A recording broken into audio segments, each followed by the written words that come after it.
చూస్తురుగా viewers, మంట అయితే ఇలా ఉంటుంది. ఈ అన్న వాళ్ళు అయితే విజయవాడకి వెళ్ళి వచ్చిర్రు డీజిల్ స్టవ్ తీసుకుపోదామని. విజయవాడకి వెళ్ళి జర్నీ చేసి వచ్చారు ఈ స్టవ్ కోసం.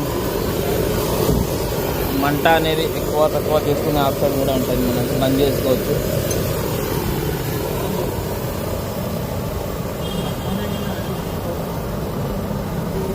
ఇగో మంట తగ్గింది, మళ్ళీ పెంచుకుంటే మంట పెరుగుతుంది. ఇట్లా చాలా సింపుల్గా ఉంటుంది స్టవ్ అయితే. మనకు ఇప్పుడు బంద్ చేస్తున్నా బంద్ అయిపోతుంది.